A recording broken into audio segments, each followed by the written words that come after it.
propose de présenter ces instants, Seigneur, si vous voulez bien. Seigneur éternel, nous te louons en effet, comme nous le disait notre frère Christian, c'est un privilège pour nous de nous réunir sous ton regard pour recevoir la parole que tu as mis en réserve pour nous. Seigneur, il nous incombe de recevoir cette parole et de la repasser sur notre cœur pour qu'elle puisse prendre vie en nous, porter du fruit à ta gloire.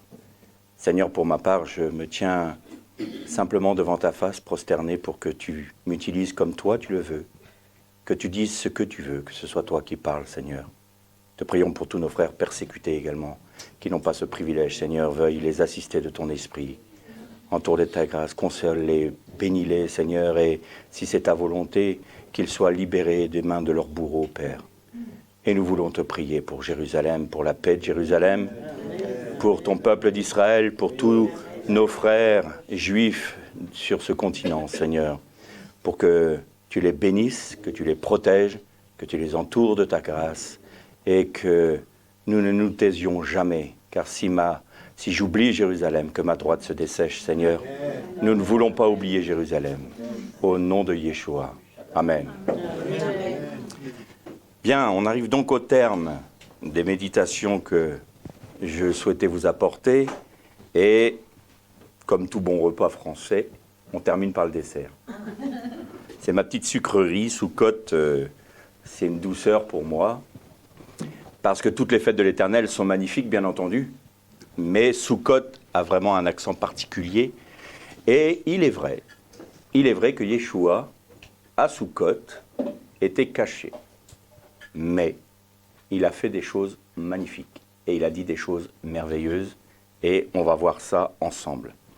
Avant de commencer, je termine par ce qu'on disait hier, donc la méditation d'hier. Je fais un petit transfert entre Kippour et Soukhot.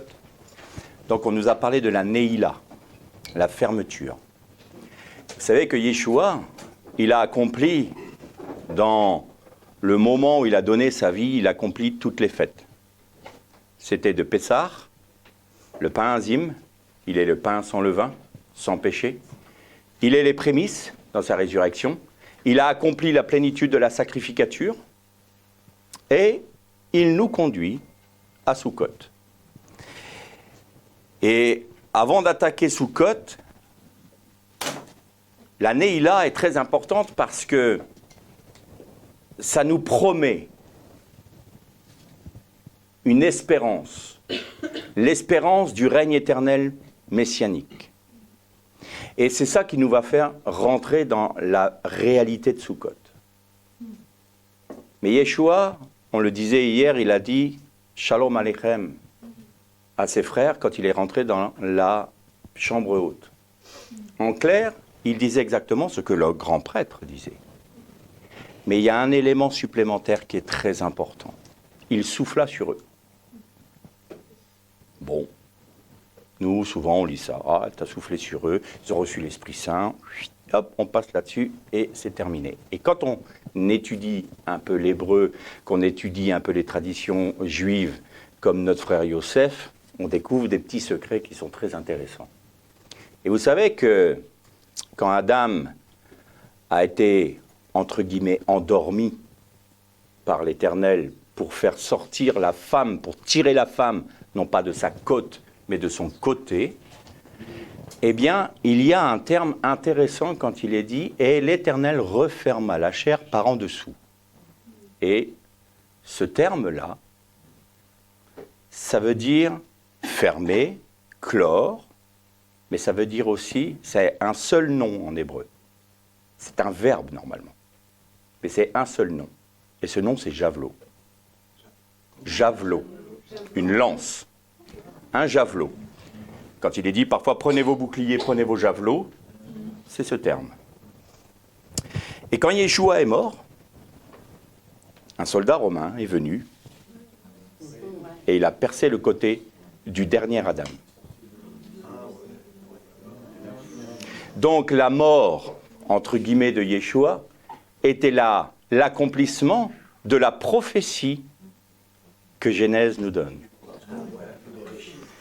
Et donc, comme l'épouse de Adam est née à ce moment-là, l'Église est née à ce moment-là, du côté de son époux, parce qu'elle est de la même nature que lui, purifiée par l'eau et vivant de sa vie à lui.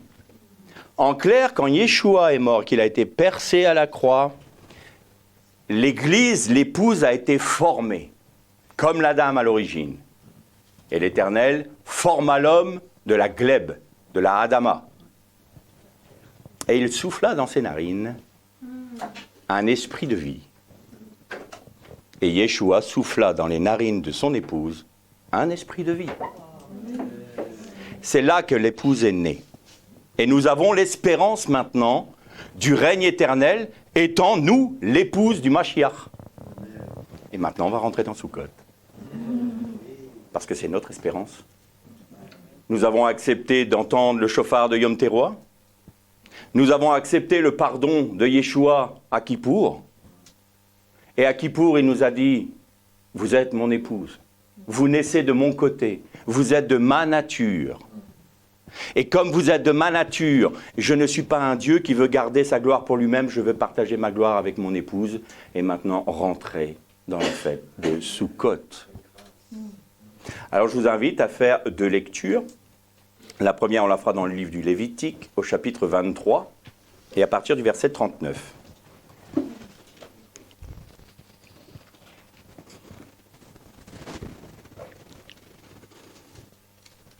Le 15e jour du 7e mois, quand vous récolterez les produits du pays, vous célébrerez la fête du Seigneur pendant 7 jours. Le premier jour, il y aura un repos sabbatique. Le 8e jour, il y aura également un repos sabbatique. Le premier jour, vous prendrez du fruit des beaux arbres, des branches de palmiers, des rameaux d'arbres touffus et de saules des ouèdes. Et vous vous réjouirez devant le Seigneur, votre Dieu, pendant 7 jours. Vous célébrerez chaque année cette fête pour le Seigneur pendant 7 jours. C'est une prescription perpétuelle. Pour toutes vos générations, vous la célébrerez le 7e mois. Vous habiterez pendant 7 jours dans des huttes, ou dans des soukotes. Tous les autochtones en Israël habiteront dans les huttes, afin que toutes vos générations sachent que j'ai fait habiter les Israélites dans des huttes quand je les ai fait sortir d'Égypte. On fera une seconde lecture dans le livre des Nombres au chapitre 29, et on lira à partir du verset 12. Le 15e jour du 7e mois, il y aura pour vous une convocation sacrée. Vous ne ferez aucun travail servile, vous célébrerez une fête pour le Seigneur pendant 7 jours. Vous présenterez en holocauste, en offrande, consumée par le feu comme une odeur agréable pour le Seigneur 13 taureaux, 2 béliers et 4 agneaux d'un an sans défaut. Leur offrande végétale sera de la fleur de farine pétrie à l'huile, 3 dixièmes pour chacun des 3 taureaux, 2 dixièmes pour chacun des 2 béliers et 1 dixième pour chacun des 14 agneaux. Et un bouc en sacrifice pour le péché. Le deuxième jour, 12 taureaux. Et là, on ne va pas continuer la lecture, mais vous la lirez vous-même. Et vous voyez que chaque jour de fête de Sukkot, vous avez les taureaux qui diminuent. Pour arriver à un total de 70 taureaux. 70 taureaux sont sacrifiés pour la fête de Sukkot. Le 7e jour, il y a 7 taureaux de sacrifiés. 7 taureaux. Et le 8e jour, c'est quand même étonnant pour une fête qui doit durer 7 jours, qu'il y ait 8 jours de fête. Le 8e jour, c'est 1 taureau. Et ça, c'est très important. Pourquoi 70 taureaux? Parce que si vous prenez la table des nations de Genèse 11, quand les nations sont sorties de Babel, il y avait 70 nations. Et quand Israël est venu en Égypte, il y avait 70 membres de sa famille qui sont venus en Égypte. En clair, Israël est un monde dans le monde. Israël est la dîme, le maaser des nations, réservé pour l'Éternel. Et en fait, à la fête de Sukkot, toutes les nations étaient représentées. 70 taureaux, 70 nations. Et de ces 70 nations, il y avait des sacrifices pour le péché et le sacrifice du souvenir de la sortie d'Égypte, les agneaux. Et vous voyez que Sukkot est vraiment une fête pour nous, les nations. Parce que Israël offrait des sacrifices pour nous. Alors peut-être qu'au lieu de taper sur Israël, on pourrait leur dire merci. Déjà pour commencer. Et donc on a les 70 taureaux qui sont sacrifiés. Et vous notez que le 7e jour de Sukkot, qui est normalement le dernier jour, il y a 7 taureaux. Ce qui veut dire que c'est la réalisation de la plénitude des nations qui seront sauvées. Parce qu'il y a une petite confusion dans une parabole du Seigneur Jésus, que j'ai déjà entendue dans des enseignements. Il est dit que le Fils de l'homme viendra pour juger les nations. Il séparera les boucs et les brebis. Et donc, nous, on nous dit, il sépare les boucs et les brebis, c'est les chrétiens, les sauvés et ceux qui ne sont pas sauvés. Mais attendez, il a dit, venu juger les nations. Et c'est tous ceux qui auront donné de l'eau, qui auront visité l'un de ces plus petits de mes frères, dit Yeshua. Donc il parle bien de ses frères juifs, son peuple. Et les nations seront jugées en fonction de leur attitude envers Israël. Et donc ceux qui seront sauvés, vous voyez que le nombre de taureaux diminue, va décrescendo, parce que des nations sont enlevées au fur et à mesure, parce qu'ils ont une attitude négative envers Israël. Et la plénitude des nations qui sont sauvées, 7, ça veut dire, le 7 c'est toujours le chiffre de la plénitude. C'est le chiffre qui allie l'homme, 5 sens, et 4, pardon, non, c'est 4, donc les 4 vents, ou les 4 points cardinaux, ça c'est l'homme, la terre. Et vous avez Kadosh, Kadosh, Kadosh, 3. C'est l'homme et Dieu qui s'unissent, forment la plénitude de Dieu, 7. Et donc 7, ça veut dire que toutes les nations qui sont appelées à être sauvées, qui auront part au Alamaba, sont représentées là. Et il y a un 8e jour à Sukkot. Et le 8e jour de la fête de Sukkot, il n'y a plus qu'un seul taureau. Il a fait un seul et même peuple de tous les rachetés de la terre. Et c'est le royaume. C'est le royaume. Quand vous prenez dans l'Évangile, vous voyez que il est dit le jour de la fête des Juifs. Alors c'est une formule un peu bizarre si on ne connaît pas la tradition juive. On se dit la fête des Juifs, il y en a 7. Alors, mais si vous allez voir un Juif, un Yosef, si je dis la fête, c'est laquelle? C'est Sukkot. La grande fête, c'est Sukkot. Bon, c'est Sukkot, hein. Et donc le jour de la grande fête, la fête des Juifs, c'est Sukkot. Oui, mais quand il est précisé vraiment, la grande fête, c'est Sukkot. Mais Pessah, c'est la sortie, c'est le souvenir. Zikaron, le souvenir. Tu te mémoreras de la sortie d'Égypte. Mais la fête des Juifs, c'est Sukkot. Pourquoi? Parce que Sukkot est, même chez les Juifs, une fête messianique. C'est une simra, exactement.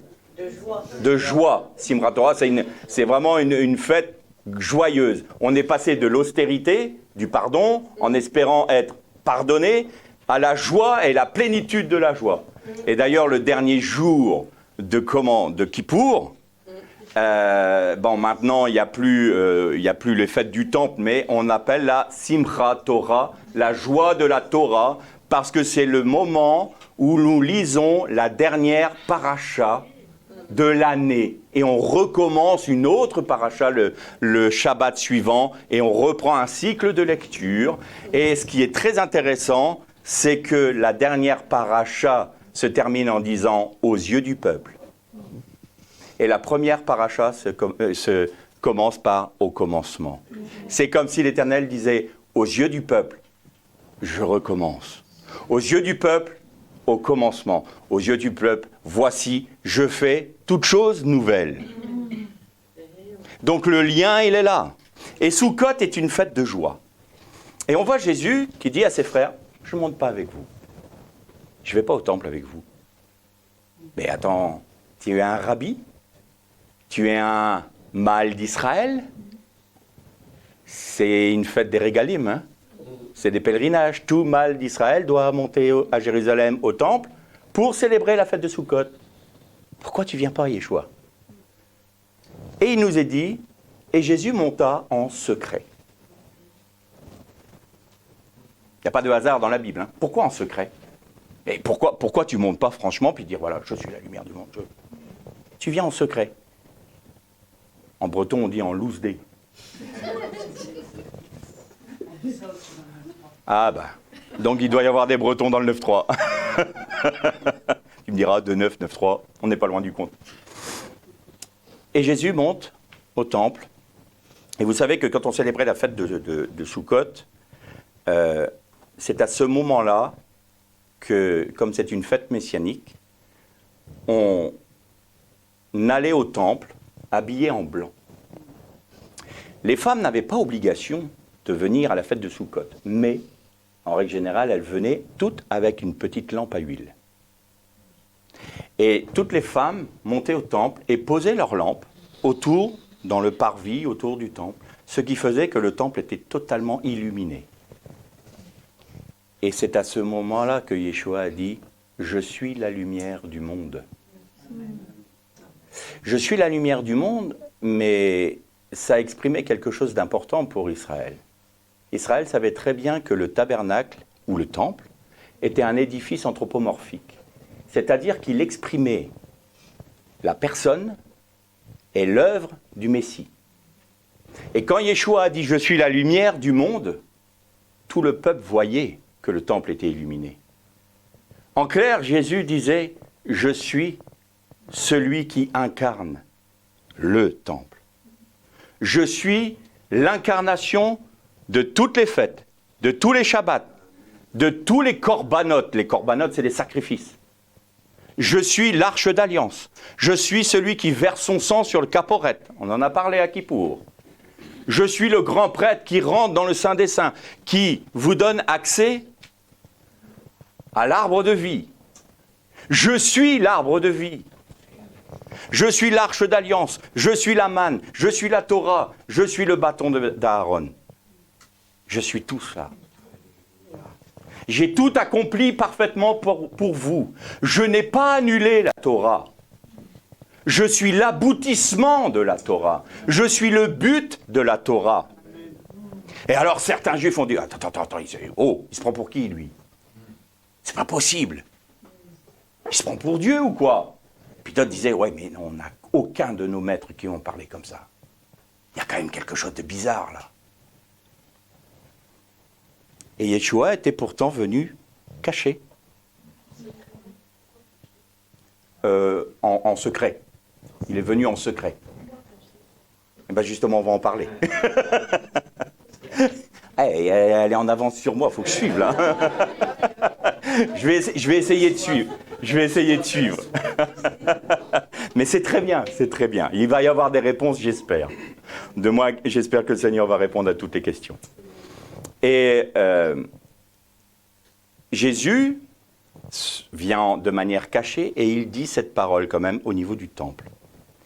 Et vous savez qu'il y a là ce que l'on appelle le loulav. Le loulav, c'est, on en a parlé tout à l'heure, les 4 végétaux. Et vous avez noté qu'il y a 2 végétaux qui sont bien identifiés dans la Torah. Le palmier et le saule.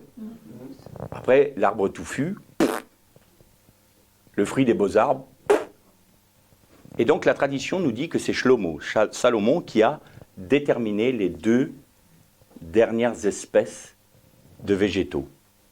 Parce qu'il avait la sagesse, Shlema, Shalom, Shlomo, tout ça, ça nous parle de Shalom, ça nous parle de plénitude, et ça nous parle de la...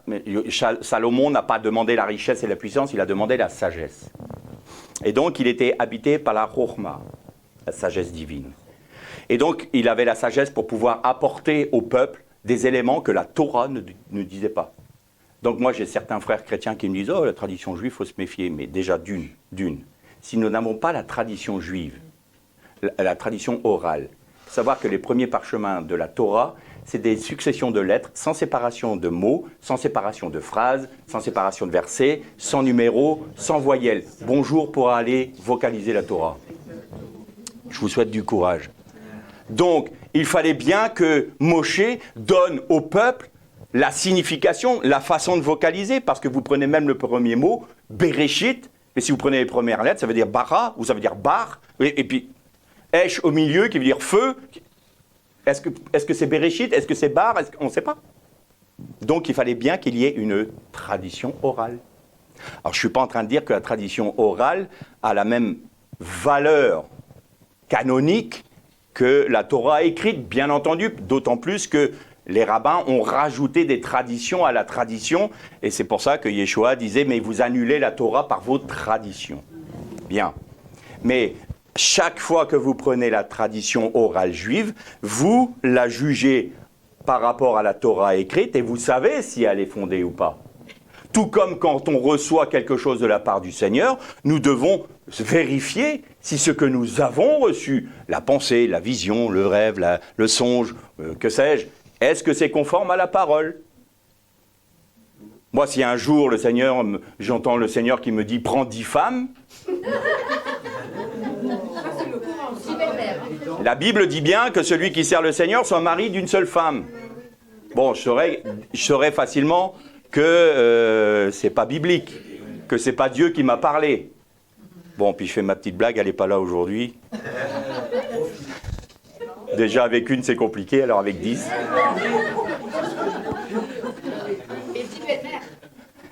Oh purée, j'avais pas vu ça. Eh ben.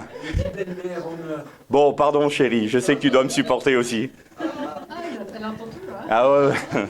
Ne vous inquiétez pas, elle sait se défendre. Elle n'est pas épaisse, mais elle sait se défendre. Elle a intérêt avec un gazier comme moi. Et donc là, on doit toujours juger à l'aune de la parole tout ce qu'on dit, tout ce qu'on reçoit. Et donc la tradition juive a aussi son importance. Parce que la parole, la Torah a été donnée au peuple juif, et les ordonnances, les préceptes ont été aussi donnés au peuple juif. Donc on revient à se séparer de ce que les Juifs ont étudié de la Torah, c'est se tirer une balle dans le pied. Bien. Donc, la tradition nous dit que le lulav a été déterminé par Shlomo, du moins les 2 derniers végétaux. Et on formait le bouquet du lulav, et le lulav c'est la branche de palmier, mais elle a donné son nom au bouquet en fait. Lulav c'est le palmier, et c'est le bouquet entier. Et il psalmodiait autour de l'autel des sacrifices du temple. Et il disait « Baruch ata beshem Adonai, béni soit celui qui vient au nom du Seigneur. » Et avant ça, il faisait « Hoshana, sauve-nous. Béni soit celui qui vient au nom du Seigneur. » Ou Beshem, c'est à l'intérieur, dans le nom de Dieu. Et là, c'est intéressant parce que ça nous montre bien que c'est une fête messianique. Qui est celui qui vient au nom du Seigneur, si ce n'est Mashiach? Et là, c'est béni soit. Et le jour où Israël, tout Israël, va reconnaître et pleurer sur celui qu'ils ont percé. Et là, je reviens à ce que me disait Yosef. Ce n'est pas les clous qui sont importants, c'est la lance. Parce que c'est là qu'est l'épouse. Alors, je vais faire une petite parenthèse encore. Pour tous nos chers frères qui sont pour la théologie du remplacement. Allez, ils vont pas m'aimer, mais je ne suis pas là pour plaire, donc ça tombe bien, je cherche à plaire à personne, et puis ça sera comme ça, puis c'est tout, vous prenez ce que vous voulez. On va faire un peu de guématrie, c'est-à-dire les valeurs numériques. Vous prenez Israël, si vous faites le mispar katan, c'est-à-dire qu'on prend le plus petit nombre, ou chiffre. Mais là, on va prendre le nombre. Le plus petit, c'est 10. 10 correspond à Kalla. Kalla, c'est l'épouse. Israël seul, c'est l'épouse. Vous prenez Jésus qui dit c'est sur cette pierre que je fonderai, que je bâtirai mon...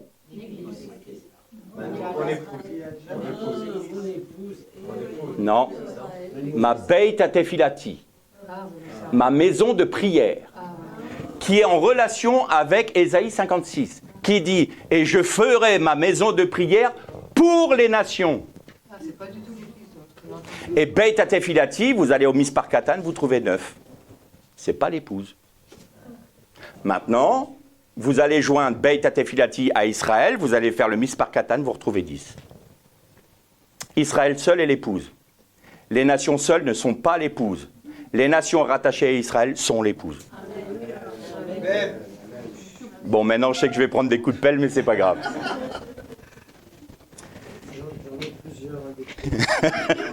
Ceux qui me détestent, jetez-moi la première pierre, mais on va parler aussi d'un moment dans Soukot où il va dire que ceux qui n'ont jamais péché me jettent la première pierre. J'espère que je vais m'en sortir, on verra. Non mais là c'est pas des pierres, c'est des pelles. Ah, tu contournes le texte là, c'est pas sympa ça. D'accord. Donc il psalmodiait ce psaume là. Et donc c'est vraiment le moment où Yeshua révèle à son peuple qui il est. Ou du moins veut révéler à son peuple qui il est. Et puis, il y avait un autre événement qui se passait à Soukot. À Soukot, il doit y avoir les premières pluies. Et logiquement, le 8e jour de Soukot, arrivent les pluies de Yoré ou de Moré. Les deux se disent. Je sais qu'un frère, un jour, m'a repris. Il me disait, ah, c'est pas les pluies de Moré, tu te trompes dans l'hébreu. Mais les deux se disent. Et Moré ou Yoré a la même racine que Torah, qui est enseignement. Qu'est-ce que ça veut dire spirituellement? Pourquoi les premières pluies? Pourquoi les premières pluies? C'était le temps des récoltes, puisque ce sont des fêtes d'automne. Mais si aux fêtes d'automne, il n'y a pas de pluie, ça compromet les récoltes futures. Donc, les pluies de Moré ou de Yoré, il faut savoir que ça fait 6 mois qu'il ne pleut pas. Hein. Moi, j'ai entendu dire qu'à Nice, parfois, c'était 2 mois. Imaginez en Israël. Hein. Nous, ça va en Bretagne, on a ce qu'il faut. On peut vous enfiler un peu. Et donc, il y a les pluies de Yoré, de Moré.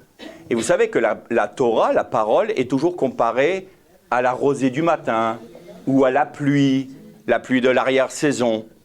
Et donc, en clair, c'est que les pluies de Moré ou les pluies de Yoré, c'est Israël qui va être abreuvé de la Torah de l'Éternel. Et si au 8e jour de Soukot, il n'y avait pas de pluie, alors le Kohen Gadol, le grand prêtre, faisait une chose très importante.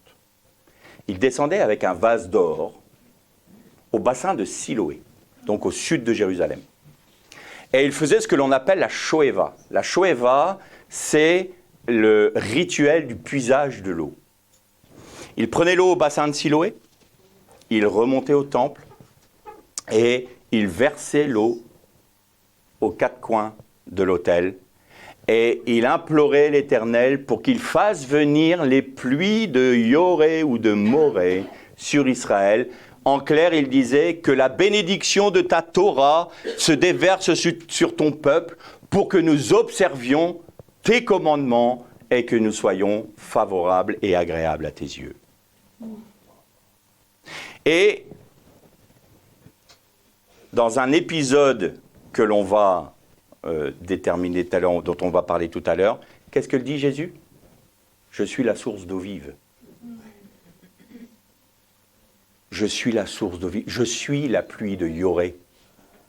Je suis, moi, non seulement la lumière du monde, mais je suis, moi, le puisage de l'eau. Je suis votre shoeva. Venez à moi, vous qui avez soif. Et cette parole a été donnée quand il redescendait du temple et qu'il voit la femme adultère qui se fait accuser par le peuple, enfin du moins aussi par les pharisiens, et qui veulent la lapider. Bon, comme je dis parfois, c'est bizarre, quand on a fait adultère, c'est qu'on est 2, mais il n'y en a qu'un qui... parfois, souvent les hommes, ils arrivent à se tirer. Hein. Mais là... Et puis... Qu'est-ce que dit Jésus? On interpelle Jésus. Rabbi, cette femme a commis adultère. La loi de Moshe nous ordonne de lapider une telle femme. Que dis-tu? Et Jésus écrit sur le sol. Il écrit. Mais il écrit quoi? Que celui qui a péché lève la main. Là, vous allez aller dans... Vous avez un texte du Tanar qui nous dit, il écrira sur le sol le nom de ceux qui se sont détournés de l'Éternel la source d'eau vive. C'est écrit où? Je te redonnerai le texte, je ne l'ai pas pris là, mais ça doit être Deutéronome, je crois. Non, c'est un prophète. C'est un prophète, je te donnerai ça.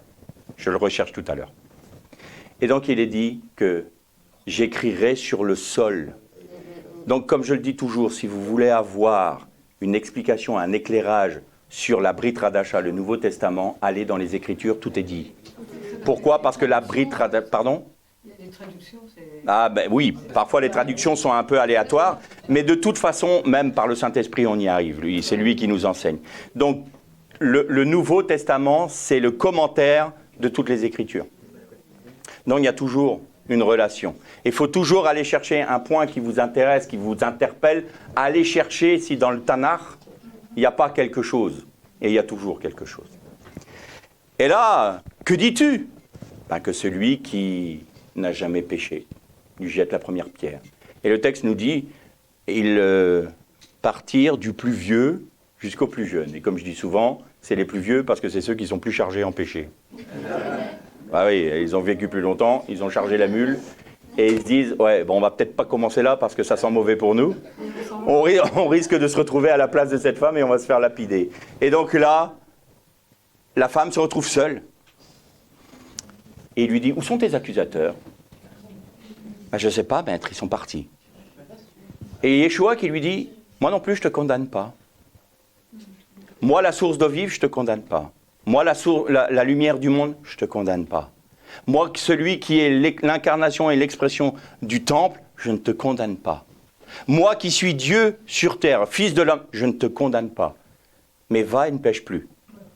Alors moi, je me suis frappé la tête sur ce texte. J'ai dit, Seigneur, t'es gentil quand même. Mais va et ne pêche plus. Ouais, mais moi, je ne peux pas.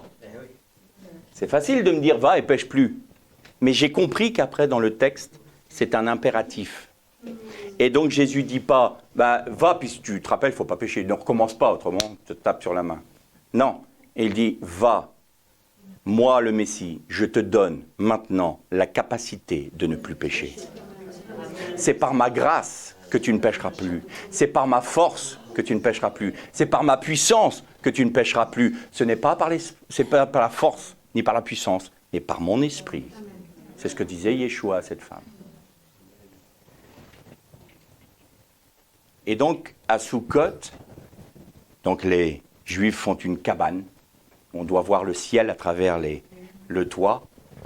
Et à chaque jour, ils invitent un invité. Donc le premier jour, c'est Avram. Vous avez une assiette, enfin, un couvert pour Avram. Deuxième jour, vous avez un couvert pour Yitzhak. Troisième jour, pour Yaakov. Quatrième jour, pour Yosef. Et là, il ne faut pas me lancer sur Yosef, parce que Mashiach ben Yosef, Mashiach ben David, là, on arrête le séminaire dans 10 mois. J'en vois qui écoute. Non.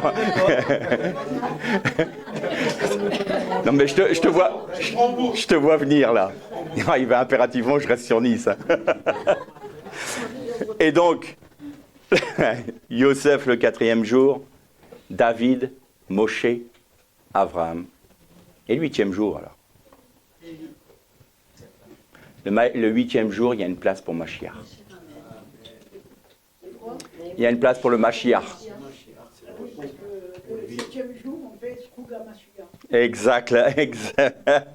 C'est chouette qu'on ait Yosef avec nous. Et donc, c'est la fête messianique par excellence. Et là, on va retourner sur notre loulav. Comme je le disais hier, le loulav, il va nous expliquer tout le cheminement d'Israël. Mais il va aussi nous expliquer, il va nous apporter l'explication de notre vie chrétienne. Nous sommes sortis de l'Égypte. Tout comme Israël a été sorti de l'Égypte. L'Égypte représente le monde. Nous sommes oppressés par le monde. Nous sommes obligés de faire des briques pour le monde. Vous avez obligation de faire ci, vous devez faire comme ça, vous devez penser comme ci. Vous avez obligation d'agir de telle manière. Il y a des moments où on se dit, ouais, mais comment on fait des briques. Et souvent, je disais à mes enfants, bon, maintenant je leur dis plus, ils sont grands, mais je leur disais, si on vous demande de faire 10 briques, n'allez pas en faire 12. Faites le service minimum, quoi. On ne va pas servir ce monde-là. Mais il est vrai qu'on est emprisonné dans ce monde, on est obligé. de faire des briques. Mais l'Éternel nous dit, je vous ai délivré de l'Égypte. Et je vous ai séparé de Mitzraïm en vous baptisant dans la mer des joncs. Mer des joncs, c'est très intéressant. Yom Souf. Souf, c'est les joncs, hein. Yam Souf, oui, pardon. Là, je suis en train d'anticiper sur le reste que je veux dire. Yam Souf, c'est la mer des joncs. Mais on peut le prononcer autrement. Et c'est là que je voulais en venir, et j'ai ma langue à fourcher. On peut dire Yom Souf, Yom Sof, le dernier jour. C'est-à-dire, je vous amène vers le dernier jour. Je vous amène à travers Pessah, à travers les prémices, à travers les Pinzim, à travers Shavuot, à travers Yom Teruah, à travers Kippour, je vous amène à Sukkot. Jusqu'à la fin des jours. Et donc, c'est un cheminement que vous allez faire. Et le palmier, c'est totalement l'arbre du désert, qu'on trouve dans les oueds. Et donc, vous êtes dans le désert pendant tout un temps, vous avez la palme. Et puis, vous allez arriver au Jourdain. Pendant le désert, il a fallu que je vous dépouille de l'Égypte. Parce que même si je vous ai séparé de l'Égypte, l'Égypte est toujours dans votre cœur. Même si on est séparé du monde, parfois le monde est toujours dans notre cœur. Ah, je me souviens quand j'étais jeune et que je faisais ce que j'avais envie, que j'obéissais pas au Seigneur. Ah, une certaine forme de nostalgie.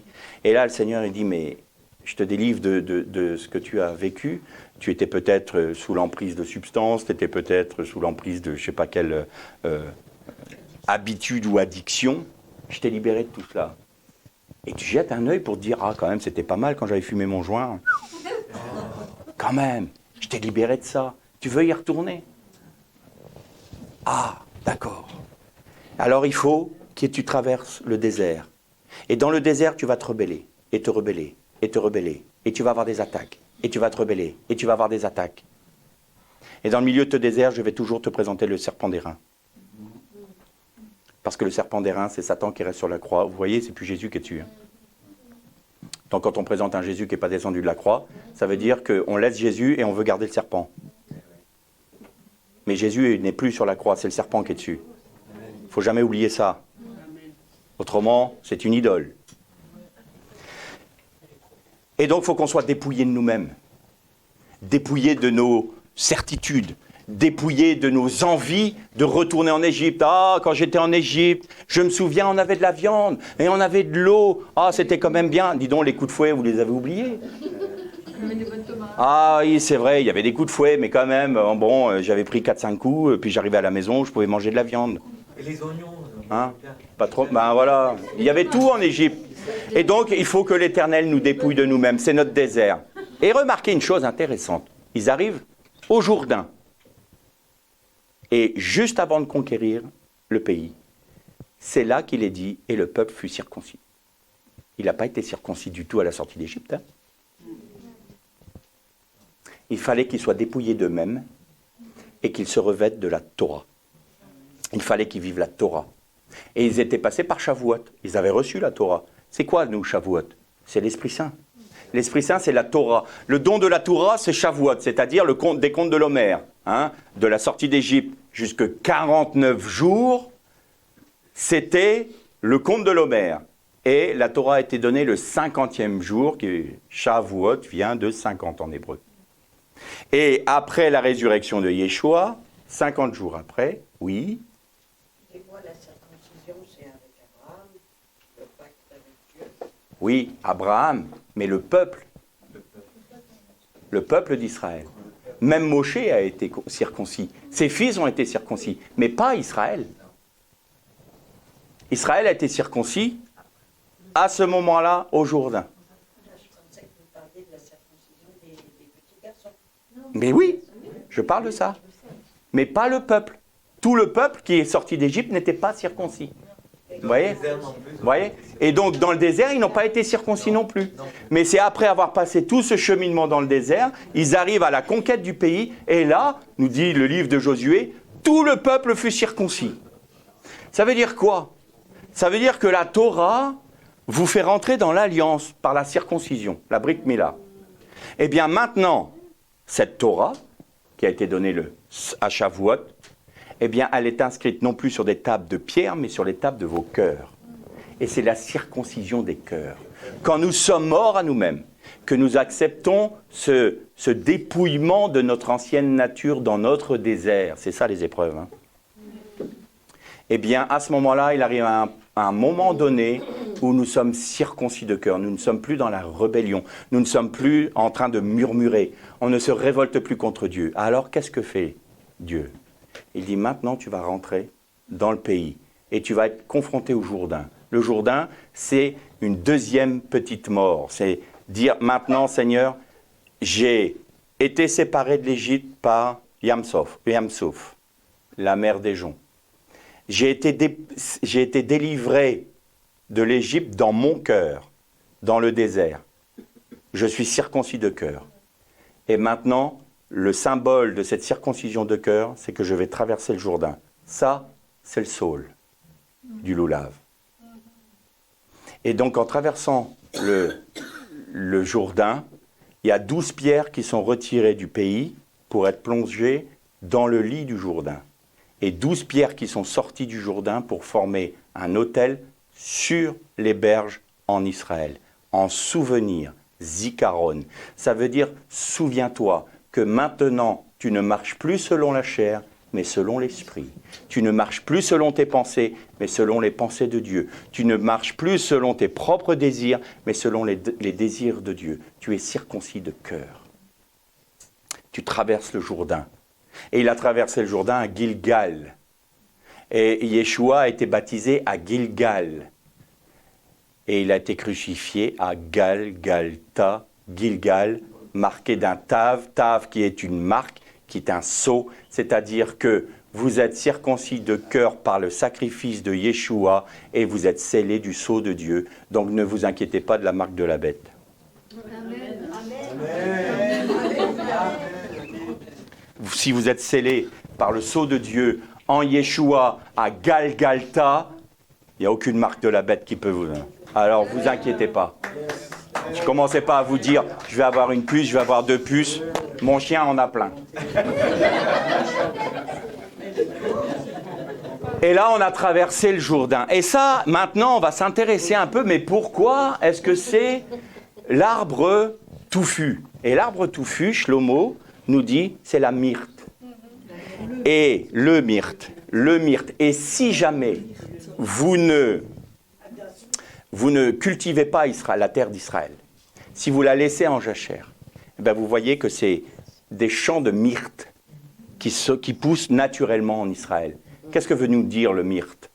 Le myrte nous dit, maintenant que vous avez traversé le Jourdain, que vous êtes circoncis de cœur, eh bien prenez possession du pays. Prenez possession de votre héritage. Spirituellement, ça veut dire quoi? Prenez possession de moi, de mon fils, de Yeshua. Rentrez dans la plénitude du Christ. Demeurez dans le Christ. Installez-vous dans le Christ. Celui qui demeure en moi et moi demeure en lui. On y est là. Et puis il y a le dernier fruit, le fruit des beaux arbres. C'est un cédra. Le cédra, c'est un gros citron. C'est un fruit d'un jaune doré. Très beau. C'est un agrume. Et qu'est-ce que nous dit ce fruit doré?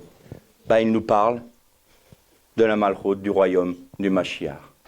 Il nous dit maintenant que vous avez été libérés d'Égypte, que vous avez traversé le désert, que vous avez été dépouillés de vous-même, que vous avez été circoncis de cœur, que vous êtes unis à Christ. Et là, on revient à ce qu'on disait hier. Être unis, Moed, Yad, mariés à Christ, que vous vous êtes laissés connaître par Christ.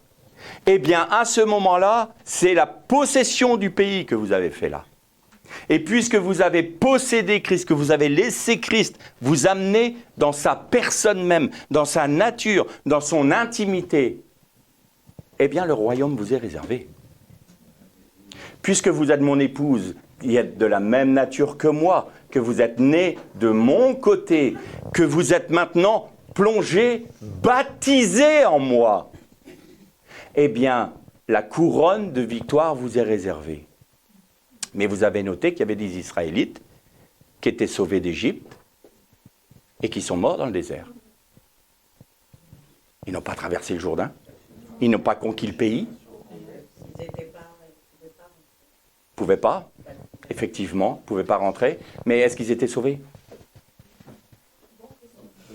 Ben, Moïse aussi, il n'est pas rentré. Est-ce qu'il était sauvé? Oui. Ah, Moi, je pense que oui. mais oui, complètement. Complètement. Complètement. Amen. Complètement, ça veut dire quoi? Là, on revient à une parole de Paul aux Corinthiens. Au jour du jugement, le feu de l'Éternel, le feu du jugement, sondera toutes les œuvres des hommes. Si vos œuvres brûlent comme le chaume, le bois ou le foin, vous aurez perdu votre récompense.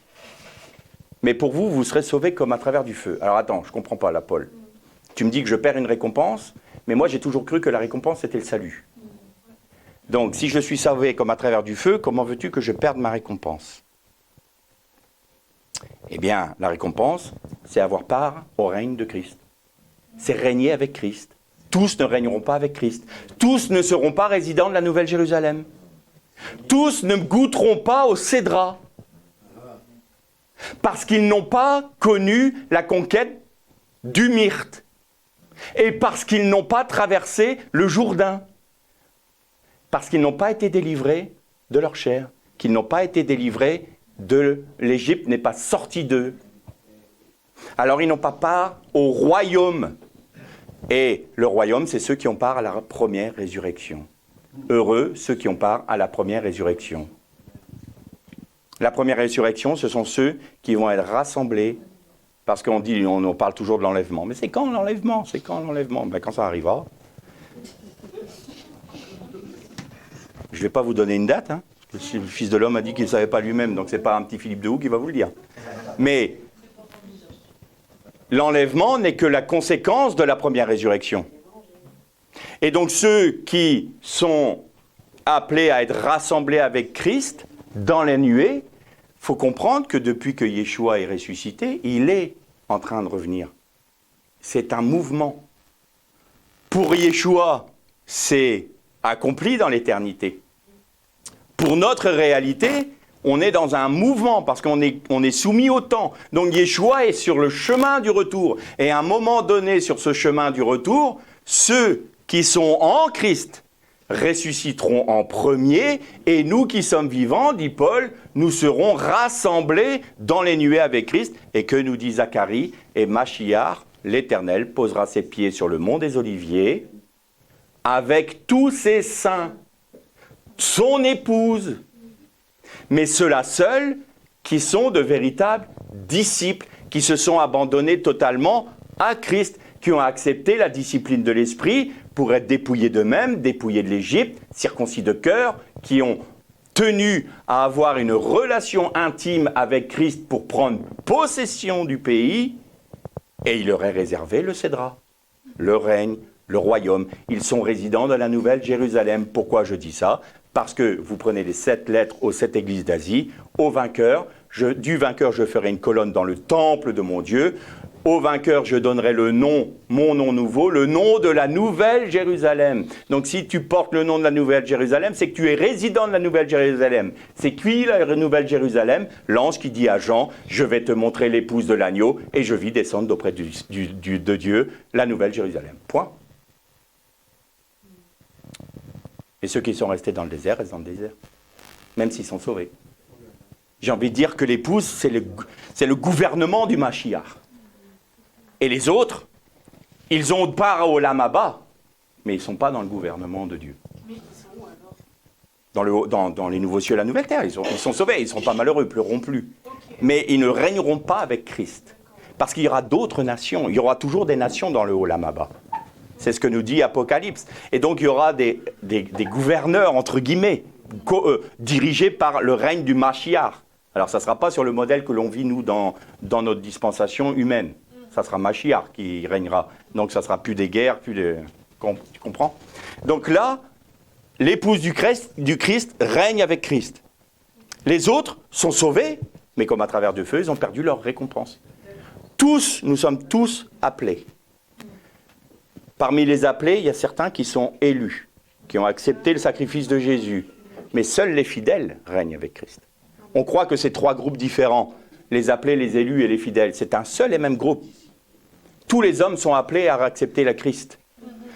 Pas tous vont accepter cet appel. Donc tous ne seront pas élus. Mais parmi les élus, tous ne seront pas fidèles jusqu'au bout. Et vous voyez que Paul il dit une chose très, très étonnante. Il dit, j'oublie ce qui est derrière, tendant vers ce qui est devant, espérant, si je puis, avoir part à la résurrection d'entre les morts. Mais attends, Paul, tu doutes de ton salut, dis-moi. Espérant, si je puis. Mais non, Paul ne doutait pas de son salut. Mais tout en étant sauvé, il pouvait très bien arriver au terme de sa vie sans demeurer dans cette fidélité à laisser Christ vivre en lui. Et donc, en ne laissant plus Christ vivre en lui, du jour au lendemain, il perd ce statut de vainqueur. Et donc, pour lui, c'était « j'espère arriver au terme de ma vie en étant vainqueur ». Et on voit un autre texte de Paul qui dit « j'arrive, j'ai achevé ma course ». Et qu'est-ce qu'il dit ? La couronne de victoire m'est réservée. Ça y est, j'y suis là.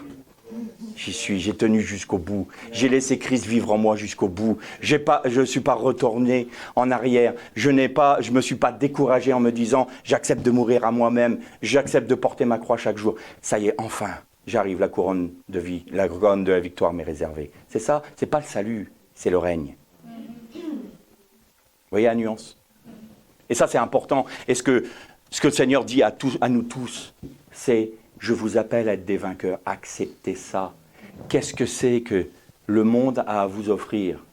Qu'est-ce que le monde a à vous offrir ? Moi, j'ai à vous offrir le règne éternel avec le Mashiach. Vous voulez grappiller quelques joies dans ce monde ?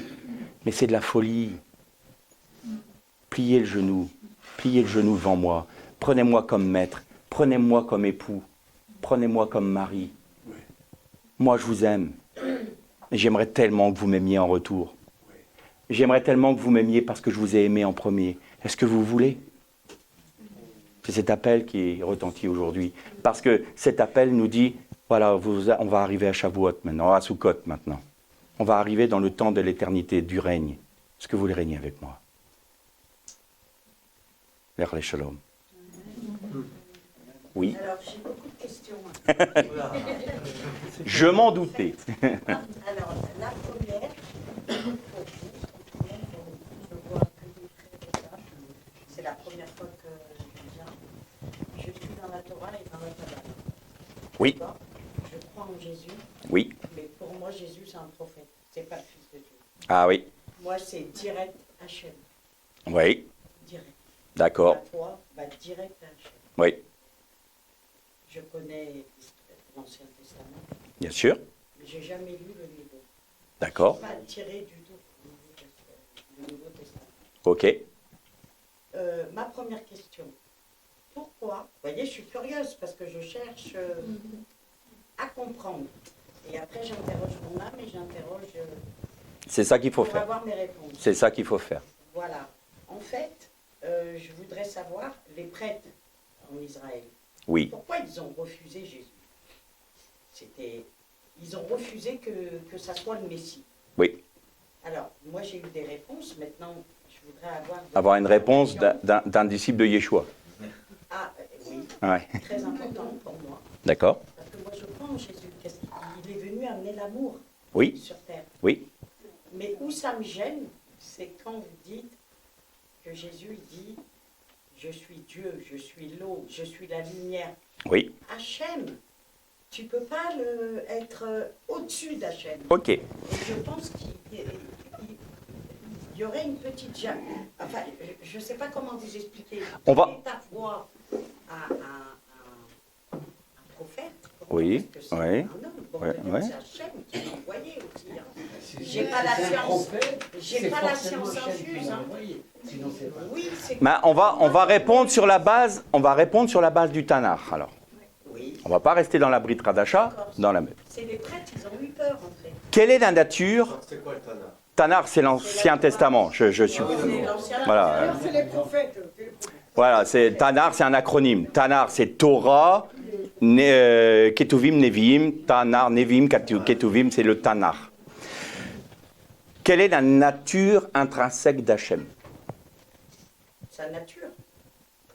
C'est pour moi, Hachem, je vous donne, j'engage que moi. Quand Oui. Hachem, c'est Dieu, c'est Oui. l'énergie. Mais si vous deviez définir Hachem, L'amour inconditionnel. très bien. Bonne réponse. Maintenant, l'amour, c'est quoi? C'est ce que toute âme, on est une parcelle de Hachem. Tout Bien. être humain a une parcelle de Hachem dans son âme. Donc l'amour est un élan vers un autre. Tout à fait. On est d'accord? Je suis d'accord, tu respecteras ton prochain et Voilà. Donc l'amour est un élan vers l'autre. oui. Le Satan, J'y crois pas au Satan. ah bah ça va devenir compliqué alors. Parce que, Non, j'y crois pas, je lui donne même pas. mais Je pense Satan, parce que je pense pas. Satan, il est dans la Torah. La lumière. Mais Satan est dans la Torah. On peut pas nier le mal. Vous ne pouvez pas me dire que Adam, il n'y a pas eu le... C'est quoi? C'est ton ego. Oui, mais attendez.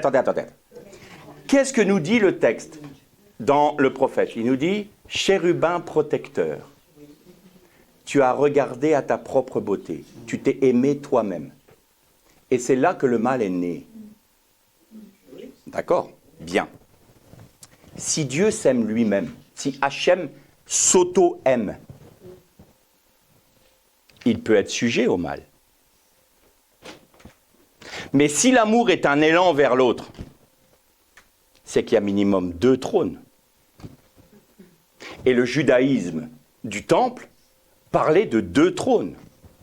Le Talmud parle de 2 trônes. Il parle de Métatrône. Il parle de l'ange de la face. Métatron.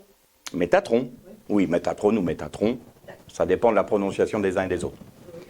Donc, si Dieu est amour, par définition, il faut qu'il puisse aimer quelqu'un avant la création, puisque Hachem est avant la création.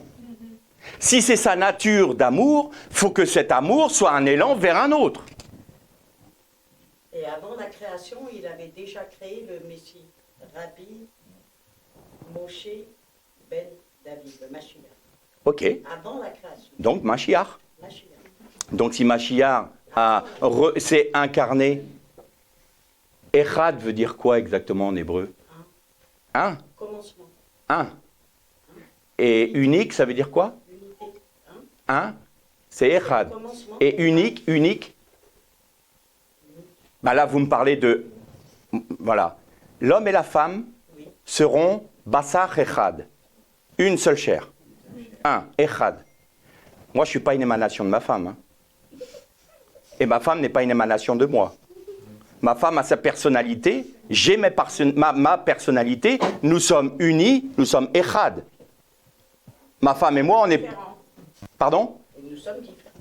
Voilà, mais nous sommes de la même nature. Nous sommes des êtres humains, mais nous formons une Bassar Echad. Un en étant 2. D'accord. On est bien d'accord? Quand l'Éternel dit à Abraham, donne-moi ton fils, ton unique, il dit Yéhid, c'est pas la même racine. Yéhid, c'est unique, qui ne peut pas être divisé. Ton seul fils, oui. Yahid, Yéhid, ouais. D'accord? Donc, il n'est pas dit Adonai Yéhid. Adonai Echad. Exact. D'où ma question. Pourquoi Yeshua Mashiach, qui se serait incarné en tant qu'homme, ne serait pas de nature divine et formerait le Echad avec Hachem? Si moi je suis Echad avec ma femme, si je suis Echad avec ma femme, je ne suis pas ma femme. Bien que ça soit dans l'air du temps, mais... Pardonnez-moi, mais je compte à garder mes attributs masculins. Je ne suis pas ma femme. On ne peut pas dire le couple de où? Si, c'est vrai, il est unique. Non, il est unique, il n'y a qu'une seule personne. Parce que quand l'Éternel dit « faisons l'homme », faisons, c'est un pluriel. Faisons l'homme dans notre ombre, à notre image. Qu'est-ce qu'il a fait? Il a séparé la dame, la femme et l'homme, pour qu'ils s'unissent sur la base de l'amour, Ahava, 13. Valeur numérique de Ahava, c'est l'amour, c'est 13. Echad, c'est quoi déjà le 13 ? C'est 13 aussi. Donc, vous êtes maintenant comme nous. Je vous ai séparés pour que vous vous unissiez sur la base de l'amour, pour que vous soyez Echad. Mais l'amour, c'est toujours un élan vers l'autre. Donc, de mon point de vue, Hachem ne peut pas être unique. Et Chad, du coup, et Ahava, du coup, ça fait 26, ça fait la valeur numérique De Hachem. Voilà pourquoi je dis que Yeshua est Echad avec son père. Voilà, c'est la réponse que moi je vous apporte. Je ne suis pas en train de vous dire vous vous plantez complètement, surtout que dans la Kabbalah, moi, il y a beaucoup de choses qui m'intéressent. C'est que... Ah, d'accord. Mais là, je vous apporte une réponse factuelle. En fait, notre âme, elle connaît la vérité, elle a la connaissance. Moi, j'ai une autre question. Oui. Comment ça se fait que si donc Yeshua, donc il est né juif, donc, il représente le Mashiach. Oui. Comment ça se fait qu'après, donc c'était le peuple juif, parce que les 12 apôtres étaient juifs, tout le monde était juif à la base. Comment ça se fait qu'après il y a le christianisme Alors ça, là, ma chère, je peux vous dire que vous êtes dans le sujet majeur. Vous êtes dans le sujet majeur de ce que j'essaye d'apporter dans le christianisme occidental. Alors je vais dire franchement ce que je pense. Et je vais encore prendre des coups de pelle. Pas ici, pas ici. Le christianisme, comme nous... L'idolâtrie, il a été banni déjà par Abraham.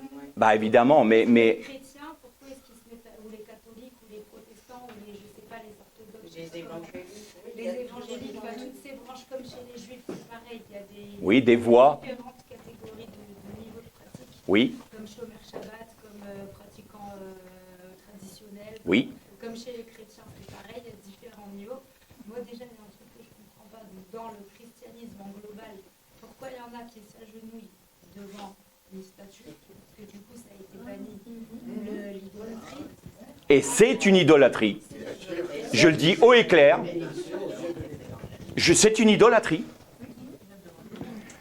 Le christianisme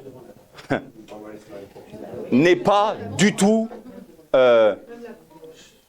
une religion qui a été inventée par Yeshua. Comment ? Le christianisme n'est certainement pas et pas du tout une religion instituée, instaurée par Yeshua. C'est le romain, là. Bien plus tard. Les premiers disciples de Yeshua s'appelaient les Notzrim. Ceux qui suivaient la voie du Nazaréen. La Torah du Mashiach est l'accomplissement et le but du judaïsme. Le christianisme, comme on l'entend, comme on le voit, est une aberration. Je ne peux pas être plus clair.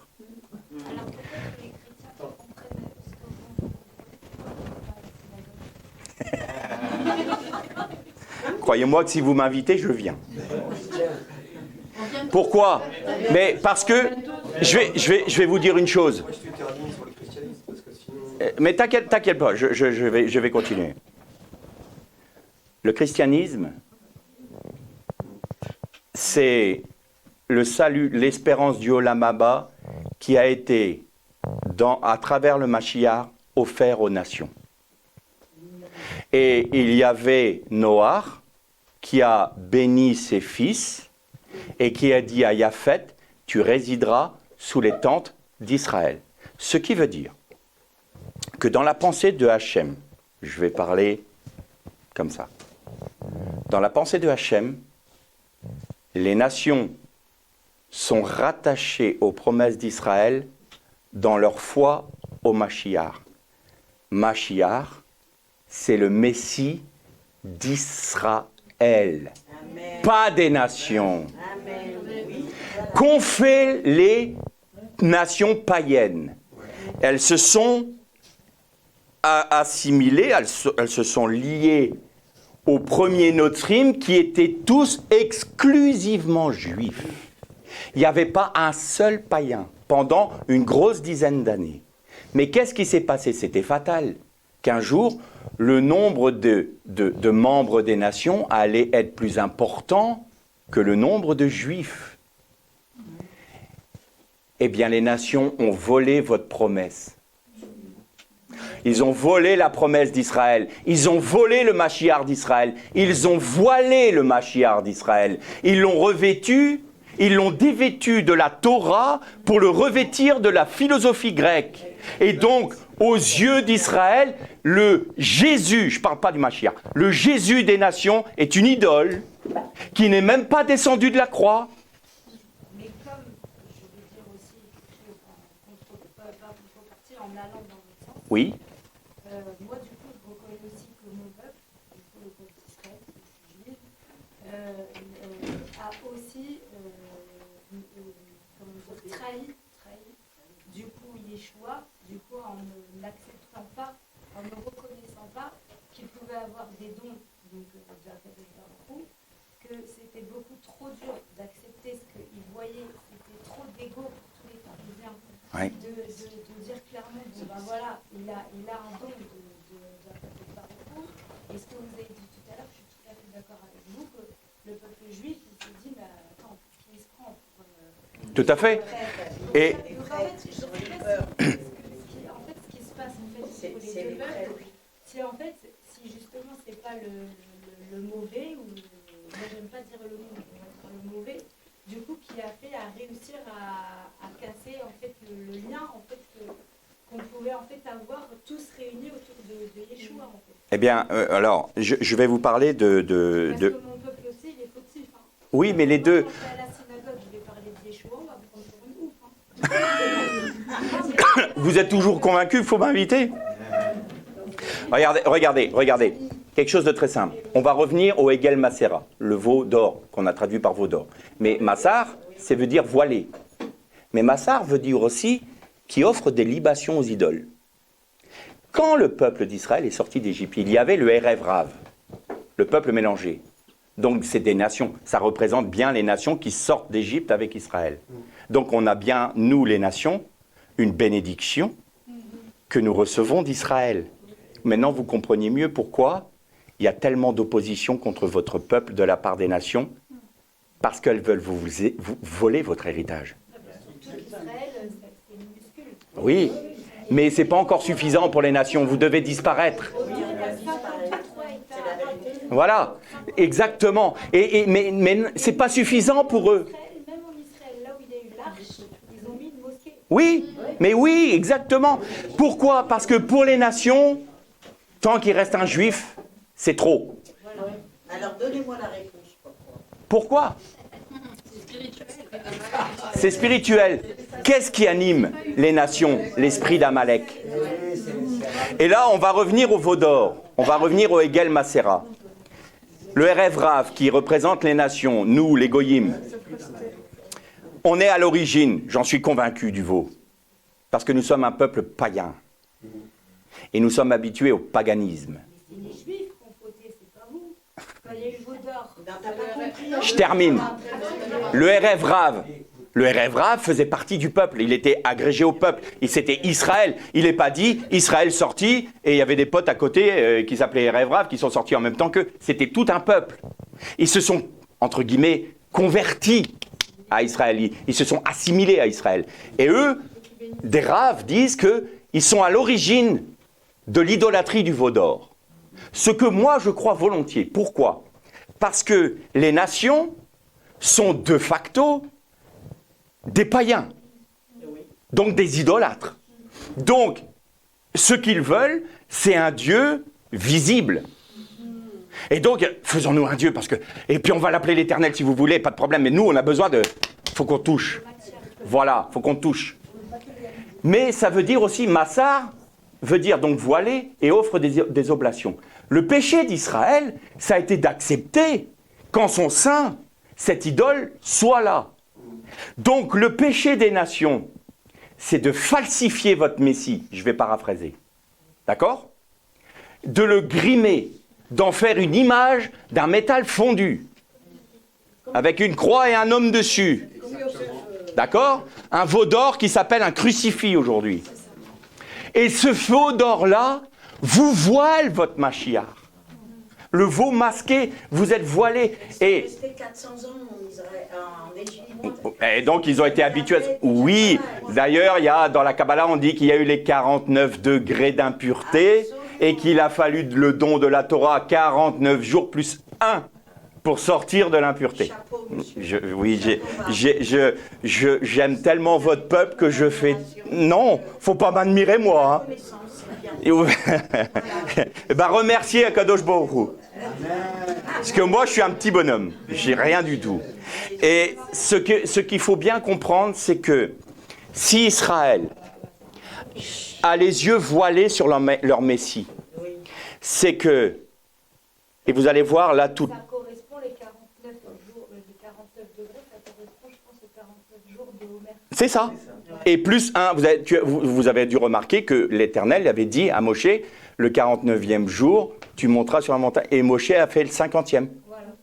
Parce qu'il fallait qu'il sorte vraiment du dernier degré de l'impureté pour rentrer dans une autre réalité. 50e jour est un commencement, un recommencement. On l'apprend. Pardon? On l'apprend. Don. Arnebo, Nunbo. Oh. 50, il est venu. Il est venu, c'est ça. Donc, à 50, il est venu. Le don de la Torah. Bien. Alors, comme la Brit Hadasha n'est pas trop votre livre de chevet, je vais quand même vous en parler 2 minutes. Oui. Que dit Paul? Paul, il a donné un ordre aux chrétiens des nations. Il a dit le faux pas d'Israël. Faux pas, hein. Il n'a pas dit le péché qui disqualifie Israël de toutes ses promesses. Parce que quand vous entendez des chrétiens, des nations, hein, j'entends, hein, donc, dont je suis issu, qui vient dire à Israël, ça, attendez, faut pas que je m'énerve.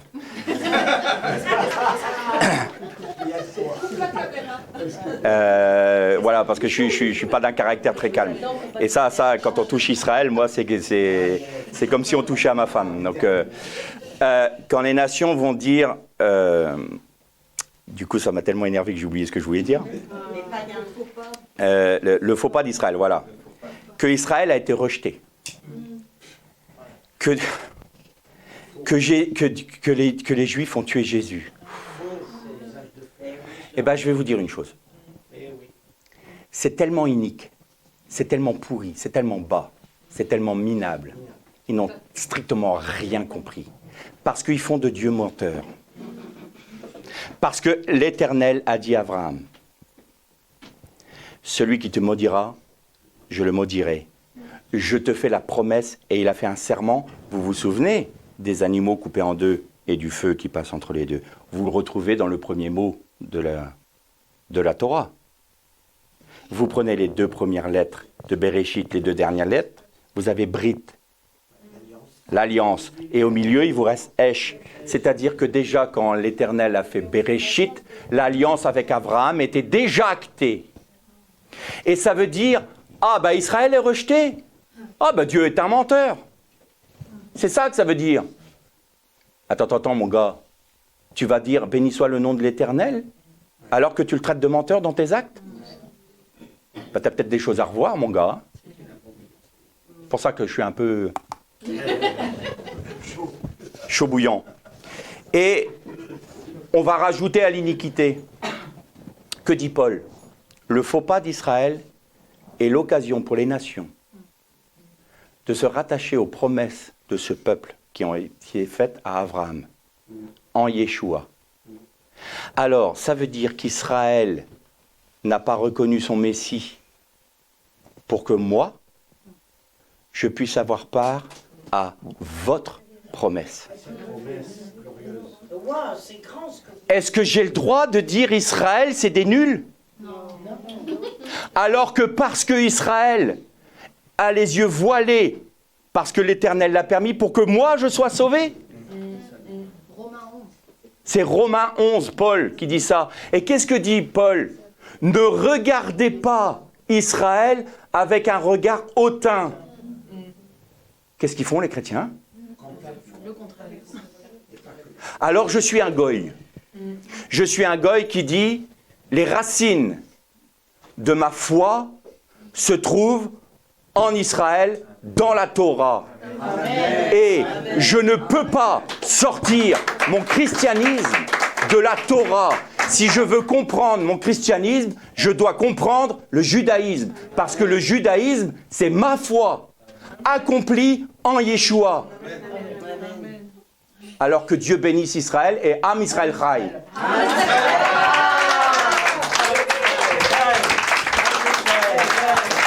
Am Israël Chai. Am Israël Chai. Am Israël Chai. Am Israël Chai. Am Israël, Am Israël, Am Israël Chai. Am Israël Chai. Am Israël Chai. Am Israël, Am Israël, Am Israël Chai. Am Israël Chai. Am Israël Chai. Am Israël, Am Israël, Am Israël Chai. Am Israël, Am Israël, Am Israël Chai. Am Israël, Am Israël, Am Israël Chai. Am Israël, Am Israël, Am Israël Chai.